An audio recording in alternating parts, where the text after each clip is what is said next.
آج کے جو موضوع ہے اس کی طرف آؤں گا. دنیا میں کسی بھی چیز کو سمجھانے بتانے کے لیے ایک ورڈ ہے انگلش میں, اسے کہتے ہیں پرسونیفیکیشن. پرسونیفیکیشن کا مطلب ہے کہ کسی چیز کو سمجھانے کے لیے کوئی مثال دی جائے یا ریلیٹ کیا جائے. مثال لیجئے, ہماری ماں, ہمارا رنگ کالا بھی ہو, کالا کلوٹا بچہ بھی ہو, تو ماں اس کو کہتی ہے میرا پتر چاند ورگا.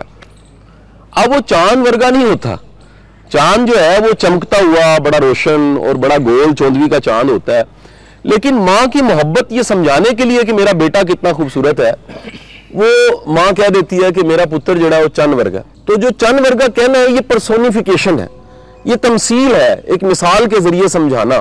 اسی طرح شاعر ہمارے جتنے ہیں انڈو پاک کے, وہ اپنے محبوب کی زلف کو کالی گھٹا سے جوڑ دیتے ہیں. تو کالی گھٹا تو بہت بڑی ہوتی ہے, آسمان پہ چھاتی ہے, بادل چھپ جاتے ہیں, نیچے اندھیرا ہو جاتا ہے, دن میں شام کا وقت لگتا ہے. لیکن پرسونیفیکیشن کا کمال یہ ہے کہ وہ محبوب کی زلف کو جوڑ دیتے ہیں کالی گھٹا سے. اس طرح بے شمار مثالیں, دریا کی روانی کو, سمندر کے ٹھاٹھوں کو, بے شمار چیزوں سے پرسونیفیکیشن کی گئی. اللہ جب بندے سے بات کرتا ہے, قرآن جو اللہ کی کتاب ہے اس کے ذریعے, تو پرسونیفیکیشن وہاں بھی نظر آتی ہے. میرا یہ کامل ایمان ہے کہ دنیا کا سارا لٹریچر, دنیا کے سارے دانشور, دنیا کی ساری عقل, دنیا کی ساری سمجھ رکھنے والے لوگ, دنیا کی ایک ہستی ایسی ہے جس کی عقل, سمجھ اور وزڈم اس ذات گرامی کے قدموں پہ نثار کر کے ساری عقل پھینکی جا سکتی ہے, اور وہ ذات گرامی محمد مصطفیٰ صلی اللہ علیہ وآلہ وسلم کی. یہ میرا کامل ایمان ہے. یہ میرا کامل ایمان عشق کی بنیاد پہ تو ہے ہی ہے. میں اگر تھوڑا سا لاجک سے بھی بات کروں تو دنیا کی ریکارڈڈ ہسٹری میں بڑی بار انسانوں نے, جو برینز ہیں دنیا کے, انہوں نے سوچا کہ ہم ماپنے کا پیمانہ بنائیں, کوئی ایسا پیمانہ جو بتا سکے کہ انسانوں کے قد کاٹ کیسے میئر کیے جائے. یہ قد کاٹ فٹوں میں نہیں میئر کرنے تھے, یہ قد کاٹ کنٹریبیوشن میں میئر کرنے تھے. اور کنٹریبیوشن کا مطلب بھی یہ ہے کہ کسی کو کتنے وسائل میسر آئے اور اتنے وسائل سے اس نے کر کے کیا دکھایا. بقول اشفاق احمد صاحب کے کہ مؤثر ہونے کا صرف ایک ہی طریقہ ہے کہ میسر کو مؤثر کیا جائے جو موجود ہے. یعنی ایسے لوگ موجود ہیں جو اس پانی کی بوتل سے پورا وضو کر لیں گے, اور ایسے بھی ہیں جو بالٹی روڑ دیتے ہیں, وضو نہیں ہوتا. تو منیمم کے ساتھ میکسیمم نتیجہ دینا, یہ کیا ہے؟ مؤثر ہونا.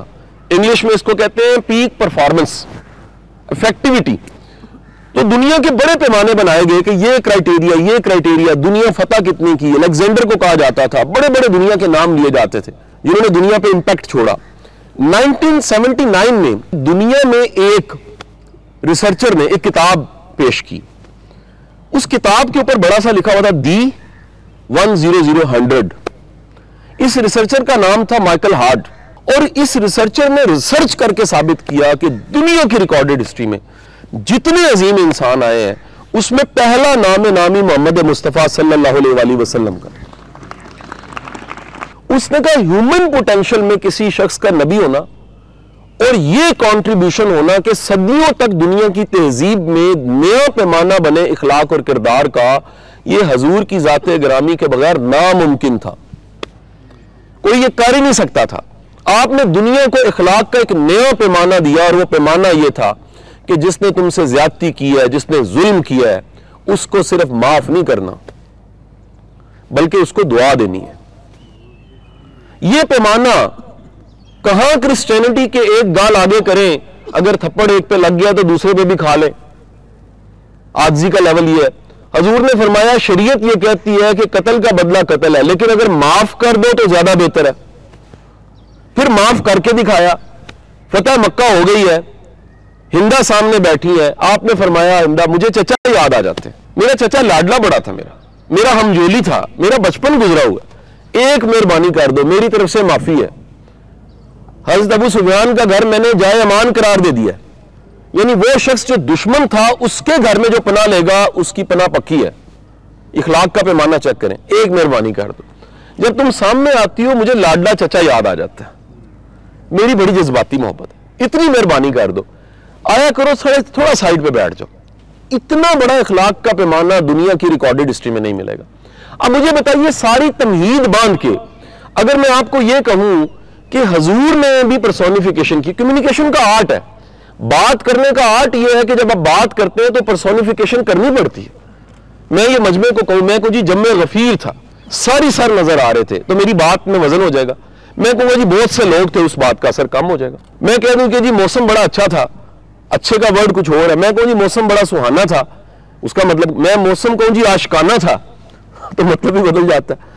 تو حضور کی کئی ایسی حدیثیں ہیں جس سے سمجھ آتی ہے کہ کسی چیز کو سمجھنا ہے تو یہ پرسونیفیکیشن کیا کمال ہو سکتی ہے. میرا موضوع آج کا صبح سے میں نے کاشف صاحب کو بتایا کچھ اور تھا، لیکن جو فیض ہوتا ہے نا وہ خیال کی شکل میں ہوتا ہے. تو میں یہاں بیٹھا تو میرے فوراً خیال میں ایک حدیث آ گئی، میں نے موضوع بدل دیا. میں نے کہا یہ حدیث یہی کیوں مجھے بار بار خیال میں آ رہی ہے. سرکار دو عالم صلی اللہ علیہ وآلہ وسلم نے فرمایا مومن کے لیے یہ دنیا یعنی زندگی ایک قید خانہ. حدیث مکمل. زندگی کو سمجھانے کے لیے اور دنیا کو سمجھانے کے لیے اس سے بہترین مثال نہیں بن سکتی کہ اس کو مومن ایک قید خانہ سمجھتا ہے اور جب اس زندگی میں سے نکلتا ہے تو اس کی وہی کیفیت ہوتی ہے جو قیدی کی جیل سے نکلنے کے بعد ہوتی ہے. میں ایک دفعہ پرتگال سے آ رہا، میرے ساتھ ایک لاہور کے ایک بلینئر میرے ساتھ تھے. سر از اے ینگ بلینئر، یوٹیوب پہ ان کی ویڈیوز بھی ہیں، میں اس لیے وہ ویڈیوز ہیں تو یہ حوالہ دے رہا ہوں. 2021 کی ان کی ویڈیو تھی، ان کے پاس جو ورتھ تھی جو بزنس کر چکے تھے وہ 500 ارب کا تھا. تو ہم دو دوست اکٹھے تھے، پرتگال سے آ رہے تھے، بزنس کلاس تھی اور لاہور میں سموک پڑ رہی تھی. جب ہمارا طیارہ اترا، کنیکٹنگ فلائٹ تھی دبئی ایئرپورٹ پہ، تو ہمیں پتہ لگا اگلی فلائٹ کینسل ہو گئی ہے. اب بزنس کلاس میں آسانی ہوتی ہے کہ آپ کو بزنس لاؤنج مل جاتا ہے جو بڑا ایگزیکٹو ہوتا ہے. پتہ لگا اگلی فلائٹ اگر مطلع صاف ہوا لاہور کا سیالکوٹ کا تو پھر وہ لینڈ 24 گھنٹے بعد کرے گی. میں آج تک جیل نہیں گیا، جب بھی گیا ہوں لیکچر دینے کے لیے گیا ہوں اور میری دعا ہے اللہ اگر آپ اس مشکل میں اللہ آپ کی مشکل آسان کرے، اللہ آپ کو رہائی اور آزادی دے، آمین. خدا کی قسم وہ 24 گھنٹے ایسے تھے جیسے جیل ہوتی ہے، ایگزیکٹو لاؤنج میں بیٹھے ہوئے. وجہ کیا تھی؟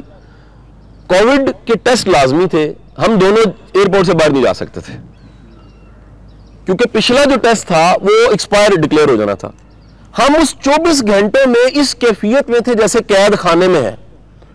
اور خدا کی قسم جیسے ہی اناؤنس ہوا کہ فلائٹ آ گئی ہے اور مطلع صاف ہو گیا ہے تو ہماری کیفیت وہی تھی جو قیدی کی کیفیت ہوتی ہے جب وہ آزاد ہو کے اس گیٹ سے باہر جاتا ہے تو اس کی کیفیت ہوتی ہے میں قید خانے سے باہر نکلا ہوں. حضور نے فرمایا شرط یہ ہے اس قید خانے کو محسوس کرنے کی بندہ مومن ہو. اگر مومن ہے تو پھر دنیا اس کے لیے کیا ہے؟ قید خانہ ہے. تاڑی مار اڑانا باہو، اسی آپ ہی اڈن ہارے ہو. یعنی کسی نے کیا کلیپ کر کے، بادشاہ کہتا تھا نا کلیپ نیکسٹ، کلیپنگ کا سائن ہوتا تھا جی نیکسٹ، تو جو بیٹھا وہ اٹھ جائے. تاڑی مار اڑانا باہو کہ ہمیں کسی نے کلیپ کر کے کیا اٹھانا، ہم تو خود آئے اور خود ہم نے چلے جانا ہے.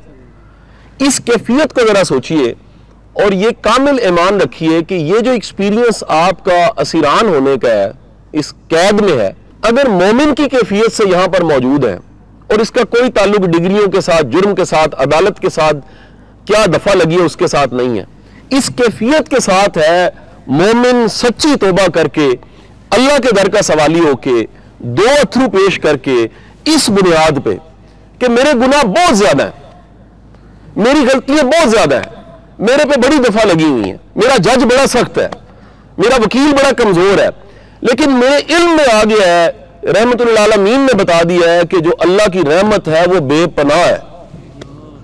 یہ ایسا کامل ایمان ہے کہ گناہ آپ کو تھوڑے لگتے ہیں، اس کی رحمت پہ یقین اور بھروسہ بڑھتا ہے تو پھر دو اتھرو بہانا آسان ہو جاتا ہے.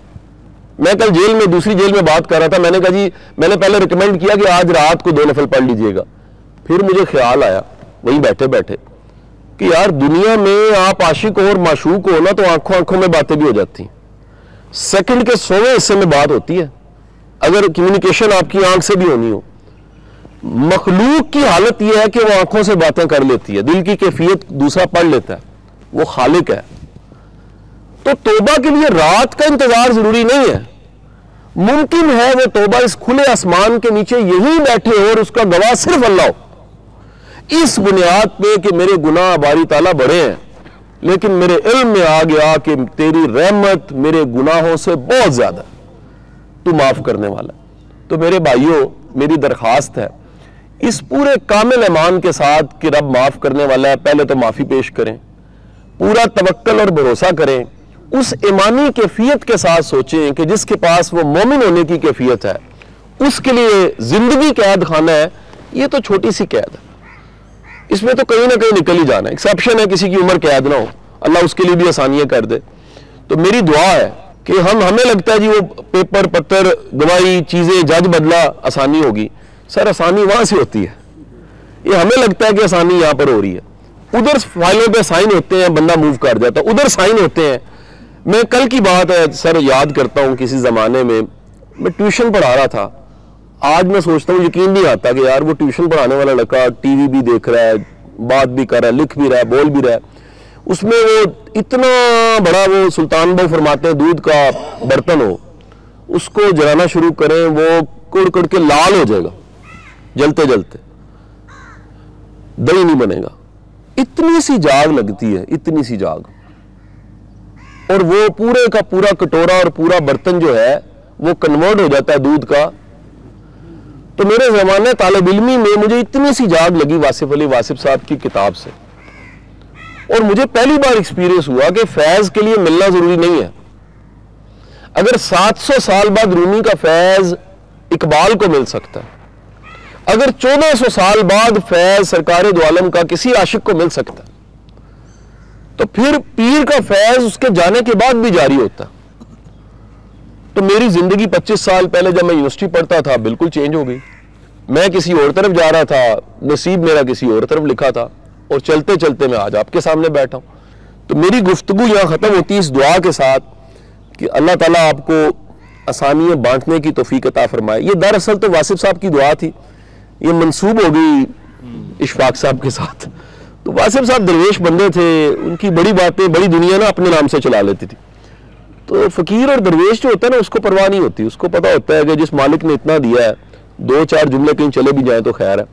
تو یہ اشفاق صاحب سے منسوب ہوگی، یہ بیسیکلی واصف صاحب کی دعا تھی کہ اللہ آپ کو آسانیاں بانٹنے کا شرف عطا فرمائے، اللہ آپ کو آسانیاں بھی دے اور آسانیاں بانٹنے کی توفیق بھی عطا فرمائے۔ آپ کا بہت بہت شکریہ۔